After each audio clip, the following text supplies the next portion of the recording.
Hi guys, this is the Countertop Fluid Hot Process Soap tutorial video, and it's also called the High Temperature Hot Process.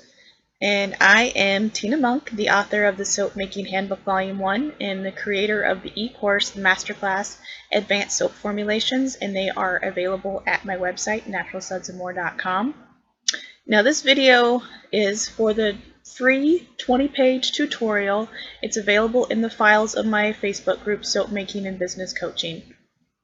So if you aren't a member already, you can search that on Facebook, Soap Making and Business Coaching, and this tutorial is in the files.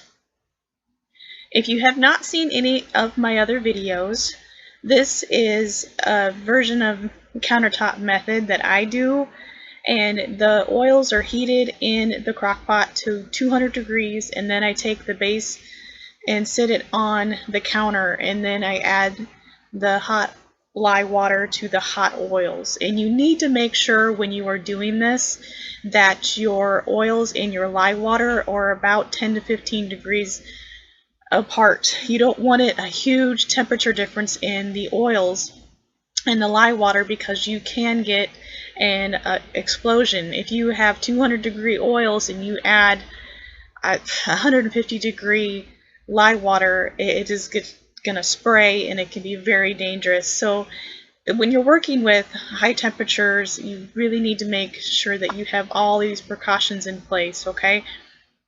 And make sure you always have all your safety gear on. And this is a more advanced method for hot process, and I don't recommend starting here if you've never made hot process soap before, okay? Please watch my lye safety video if you have never made soap before, and I also have a beginner cold process and a beginner hot process video. There's all different types of ways to make hot process soap. I have low temperature hot process where I do with the Aleppo soap, and that was done about 140 degrees.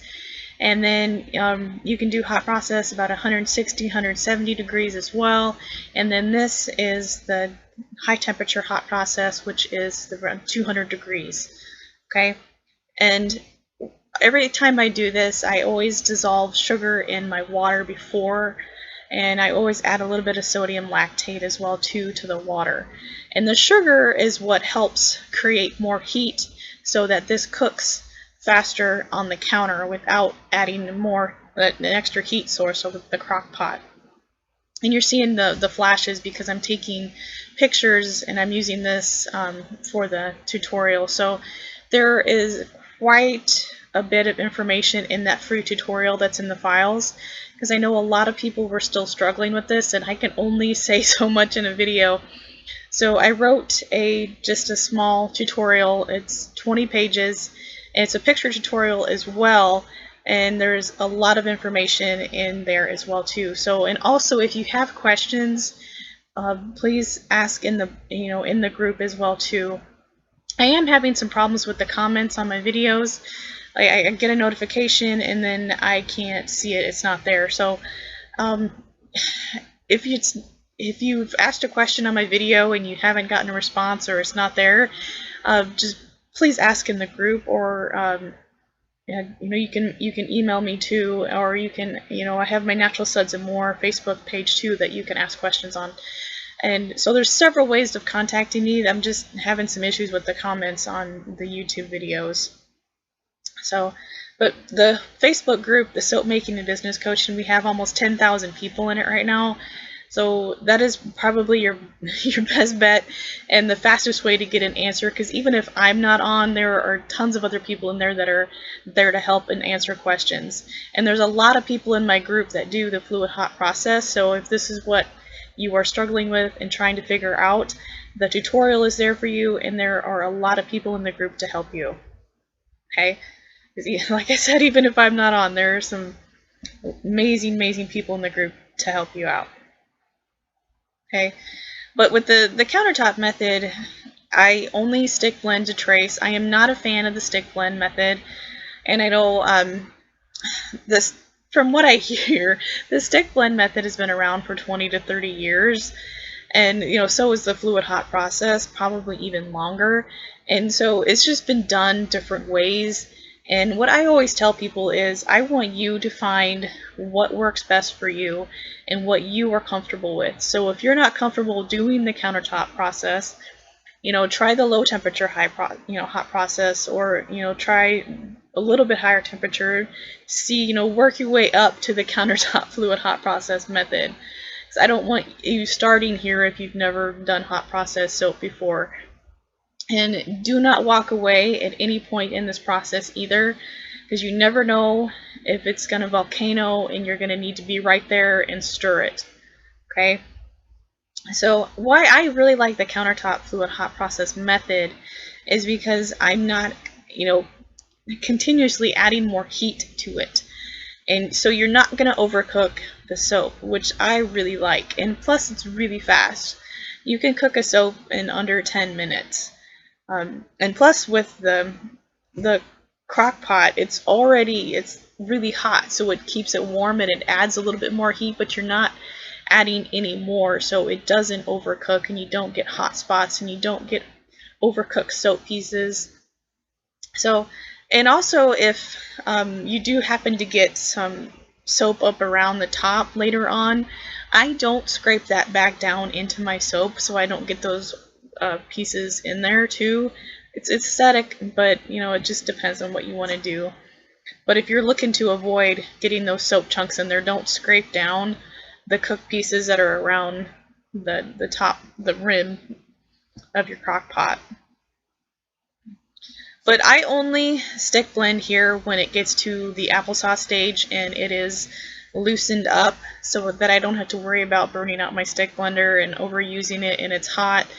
And one thing I want to try, which I haven't gotten yet, is I've seen some stick blenders that have a whisk attachment. So I'm probably going to try to get one of those, and I want to try this with the electric whisk, other than just whisking by hand. I want to see the difference and see how that works. But I like the whisk. I like to stir, and when you are not stirring, please leave your lid on so that your soap doesn't lose more moisture. And I have not had any problems doing this and having my soap get dried out or anything like that, because I do use about 38% water, and plus with all the additives, and this cooks so fast that you're not really losing that much more water, and that helps it stay fluid as well too. But I just continue to stir, and that's what helps incorporate the heat and helps it cook faster. And and then that also, the stirring avoids the overcooked soap pieces as well. And you are going to get to the gel stage fairly quickly, so you really just have to stand there and you have to watch it and you have to stir and make sure, because every recipe cooks differently. And some recipes are not going to go through all the stages, and I talk about those in the tutorial too. I break all those stages down. Some won't volcano and some will, and others need a lot higher temperatures to get to that volcano. So it just really depends on your temperatures and your recipe on what all the stages that you're going to get. Now I'm adding yogurt here too. And the recipe that I'm using here is in the tutorial as well, so it's all there. You can resize the recipe to fit your mold and do it however you want to do it. Now I really like these recipes that don't have palm in them. I think they've worked a lot better. So you just have to try it and experiment and see what you like, what works best for you. But make sure when you add the yogurt in that it's either cold or room temperature. You don't need to heat it up.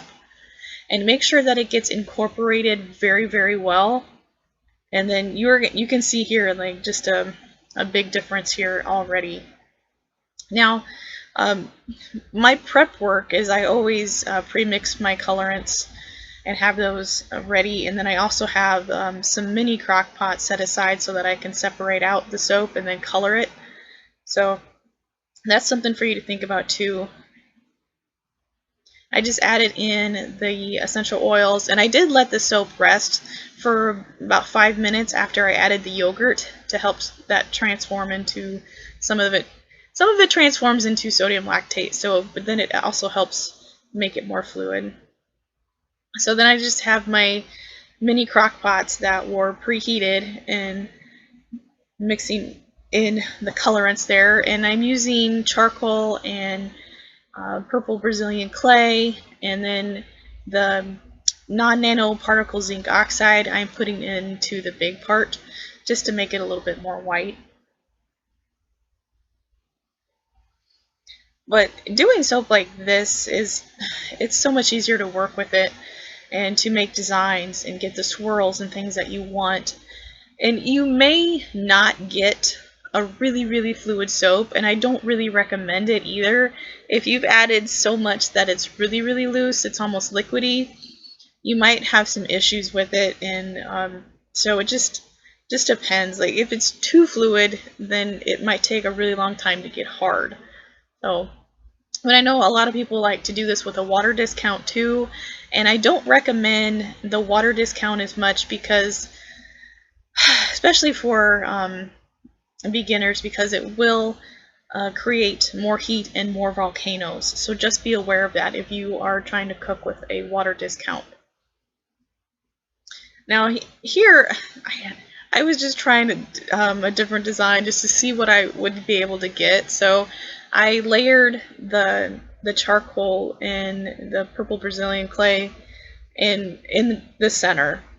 Now, and the one cool thing about working with the hot process soap at this consistency is that you can do things like that, and you can put it where you want it instead of worrying about, like if the cold process soap is really, really thin, it's hard to control where you want to put it and where it goes. And with this, you can do that.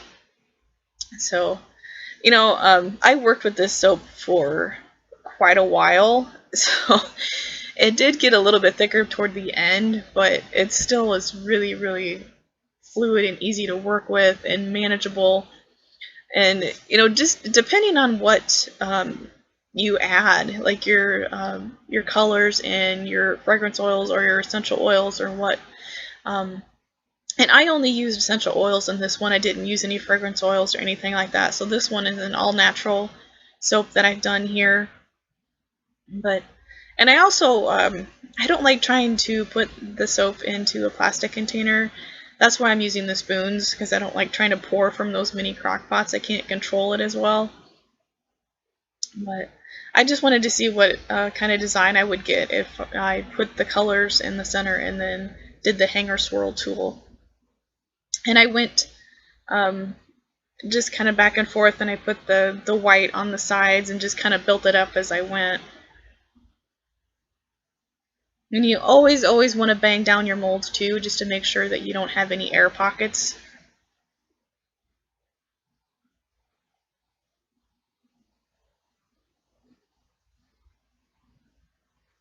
But what this method, there's so many things you can do with it, and you don't have to worry about a lot of the cold process issues. But I still am a big fan of cold process soap.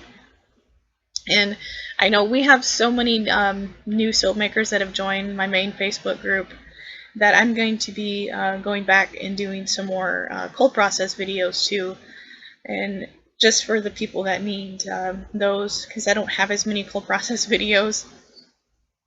But those are coming, so look for those and let me know too in the group what you need help with and what you're looking for, and I'll work on those too.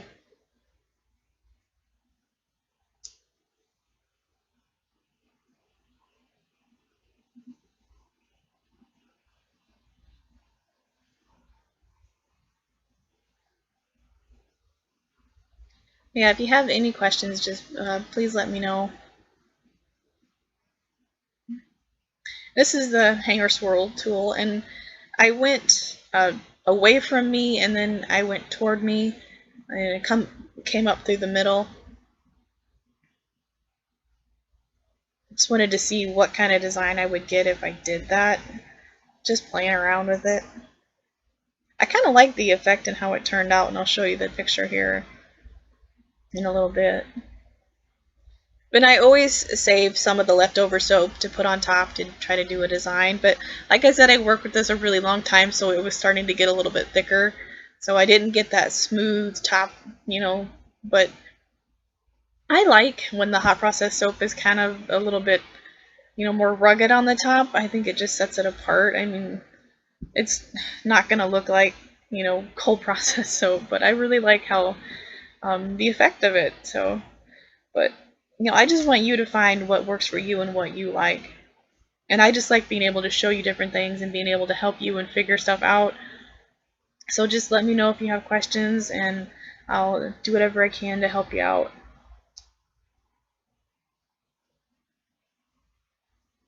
And I just spray with a little bit of rubbing alcohol to try to loosen it up a little bit on top.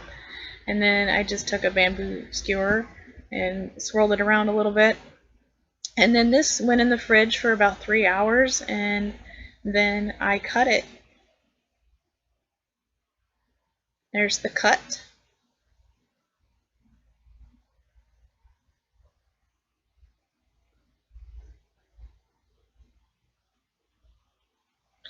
Thank you so much for watching. Please like and subscribe if you haven't already, and please check out the tutorial that's in the files of my group.